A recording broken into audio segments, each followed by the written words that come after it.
प्रत्येक मनुष्य शास्त्र सांगते धर्म रक्षिता रक्षिता, प्रत्येक मनुष्याने आपल्या धर्माचं रक्षण केलं पाहिजे आणि ती काळाची गरज आहे. पण खरं जर बघितलं तर परमार्थाची वाटचाली धर्माची दिशा नसावी, मात्र सर्वांची वाटचाली स्वार्थासाठी व धनाकडे आहे. कारण हे कलियुग आहे. या कलियुगामध्ये धर्माचं काम करण्यासाठी कोणी धाव घेत नाही, धर्माचा विचार करत नाही. म्हणून तुकोबा एका ठिकाणी सुंदर वर्णन करतात. ऐसे कलियुगाच्या मुळे झाले धर्माचे वाटोळे, सांडुनिया राम राम ब्राह्मण म्हणती दोम दोम. असे या कलियुगामुळे आपल्या धर्माचं वाटोळ झालेलं आहे. आपल्याच असणाऱ्या धर्मातील लोकांना आज जर आम्ही प्रश्न विचारला की आपला धर्मग्रंथ कोणता आहे, तर त्यांना तो सांगता येत नाही. उदाहरण आपण लगेच बघूया. हे दादा उठ, मला सांग बरं आपला धर्मग्रंथ कोणता आहे. ठीक आहे, बस खाली. विठ्ठल विठ्ठल विठ्ठल.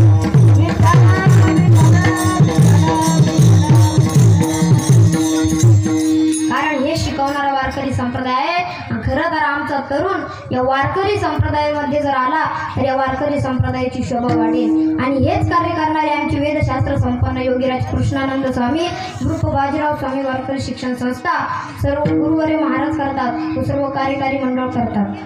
आजपर्यंत आमच्या संस्थेमध्ये अनेक विद्यार्थी शिकून गेलेत, काही शिक्षण घेत आहेत आणि स्वामींच्या आशीर्वादाने काही शिक्षण घेतील आहेत. कारण हे धर्माचंच काम आहे आणि या तरुणांना आध्यात्मिक संस्कार शिकवणे काळाची गरज आहे आणि याच वयामध्ये ते दिले पाहिजे. जशी विळूच्या बेटामधील ओली काठी जर आपण घेतली, तिला जिकडे वाकवा तिकडे ती वाकते, पण त्याच बेटातील वाळलेली काठी जर आपण घेतली, तिला कितीही वाकवण्याचा प्रयत्न केला तरी ती वाकत नाही. तसं जोपर्यंत वय कमी असते तोपर्यंत ते संस्कार देणं गरजेचं असतं आणि तोच तरुण परमार्थामध्ये शोभून दिसत असतो. तरुणा भाग्यवंत नटी हरी कीर्तनांत, हाच तर तरुण कीर्तनामध्ये शोभून दिसत असतो. बऱ्याच लोकांना वाटत असते आमचा मुलगा कीर्तन करणारा, वाजवणारा, गाणारा आणि गावा, मात्र तो अनावधानाने निघतो पिणारा. याचं कारण काय असेल तर त्याला त्याच्या बालपणामध्ये संस्कार दिले गेले नाही. माता काल्या तुम्ही जर भक्त प्रल्हादाला चांगले संस्कार दिले नसते तर आम्हाला नारायण नारायण नामाचे महत्त्व कळले नसते. स्वामी विवेकानंद यांना त्यांच्या आईने जर संस्कार दिले नसते तर आज शिकाऊच्या धर्म परिषदेमध्ये आमचा धर्मग्रंथ गीता आहे हे कोणी सांगितले असते. माता जिजाऊने जर राजाधिराज छत्रपती शिवाजी महाराजांना संस्कार दिले नसते तर आम्हाला धर्म कळाला नसता. राजे जर झाले नसते तर मला नाही वाटत आजचे कीर्तन झाले असते. काशी की कला जाती थी मथुरा में भी वंचित होती थी, काशी की कला जाती थी मथुरा में भी वंचित होती थी. एक शिवाजी नव्हता तो सबकी सुन्नत होती थी, एक शिवाजी नव्हता तो सबकी सुन्नत होती थी. असा असणारा राजा जर झाला नसता तर आम्हाला धर्म कळाला नसता. निश्चयाचा महामेरू बहुत जणांचे आधारू, अखंड स्थितीचे निर्धारू श्रीमंत योगी म्हणजे आमचे राजे. निश्चयाचा महामेरू म्हणजे महामेरू पर्वतासारखा कोणताही पर्वत आला तर त्या पर्वताचा निश्चय करायचे. आणि बहुत जणांचे आधारू म्हणजे सगळ्या जगाचे ते आधार होते. अखंड स्थितीचा निर्धारू म्हणजे कोणतीही अखंड स्थिती आली तर त्या स्थितीचा ते निर्धार करायचे. आणि श्रीमंत योगी म्हणजे आमचे राजे पैशाने श्रीमंत नव्हते तर ते मनाने श्रीमंत होते. त्यांचा एखादा पराक्रम सांगितला म्हणजे तुमच्या लक्षात येईल. विजापूर दरबारातील गोष्ट. शिवरायांच्या वाढत्या हालचाली ऐकून आदिलशाही दरबार काळजीत पडला. दरबारात झडून सारे सरदार गोळा झालेले होते. एक एक गाजलेले शमशीर दरबारात हजर होते आणि दरबारापुढे महत्वाचा प्रश्न होता की शिवाजीचा बिमोड कसा करायचा. आदिलशाही बघणारी बडी बेगम जातीने दरबारात हजर होती आणि तिने दरबारातील सरदारांना खडा सवाल केला, सांगा कोण तयार आहे शिवाजीचा बंदोबस्त करायला. जो तो आपल्या जागी चूप. जो एकमेकांकडे बघू लागला. एवढ्यात निष्पाट दे आता सरदार लपून मुद्रा करत पुढे आला. त्याचे नाव होते अफजल खान. तबकातील व्हिडिओ असतात. अफजल खान म्हणाला, शिवाजी कुठला शिवाजी, त्याला जिंदा पकड कर लावूंगा नाहीतर त्याची मुंडकी तरी दरबारात सादर होणार. असे प्रत्येकानं वाटू लागले. अफजल खान मोठ्या आयटीने थाटामाटाने विजयपुरातून बाहेर पडला. त्याने आपल्या बरोबर प्रचंड सैन्य, दारुगोळा, हत्ती घोडे अशा लावाजन्मा सहित तो निघाला. त्याला माहिती होते शिवाजीचे रयतेवर देवदेव तुम्हाला फार प्रेम आहे म्हणून त्याने रयतेचा छळ केला. मंदिरे उद्ध्वस्त केली. आया बहिणींची आबरू लुटली. हे सहन होऊन शिवाजी आपल्या भेटीला येईल आणि शरण जाईल असे त्याला वाटत होते. पण आमच्या राजांचे एकच वाक्य होते, मरण आले तरी चालेल पण शरण जाणार नाही. म्हणून शिवरायांनी आपले वकील यांच्यात बोलणी चालू ठेवली. मी खानाला घाबरतो, त्याने आपले सैन्य दूर ठेवून मला भेटावे. मी तहाची बोलणी तहाची बोलणी करण्यात तयार आहे. ही बातमी खानाच्या कानावर जातात. खान खूप खुश झाला आणि त्यांनी प्रतापगडावर येण्याची तयारी दाखवली.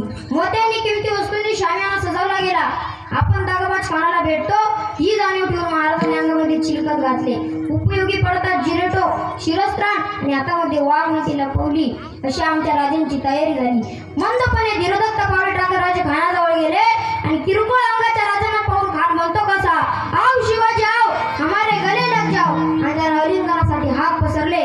राजाचे मुंडके खानाच्या छातीजवळ जातात. त्याने बगले दाबवले आणि कट्ट्यार चालविली. क्षणात राजांनी खानाच्या पोटावर वाहनाकडे जोरात हल्ला केला. राजा खानाचा कोतळा बाहेर काढला. खान किंचाळला, धोका दगा सय्यद बंडाची म्हणून राजाने प्राण फटकवला.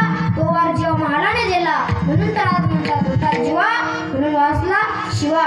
तर महाराज आपल्याला हे शब्द म्हणायला चांगले वाटत नाही, म्हणून आजपासून आपण असं म्हणायचं, होते जीवाजी म्हणून वाचले शिवाजी. अफजल खान मरून पडला. या अनपेक्षित बातमीमुळे खानाचे सैन्य सैरावैरा पळू लागले. त्यांना झाडी झुडपीतून पळवून लावले. म्हणून तर म्हणतात ना, विजय सारखी तलवार चालून गेला. तळपत्या छातीने हिंदुस्थान हलवून गेला. स्वर्गात जाऊन देवाने त्याला झुकून मुजरा केला. असाच मर्द मराठा छत्रपती शिवाजी राजा होऊन गेला. असाच मर्द मराठा छत्रपती शिवाजी राजा होऊन गेला. विठ्ठल विठ्ठल विठ्ठल.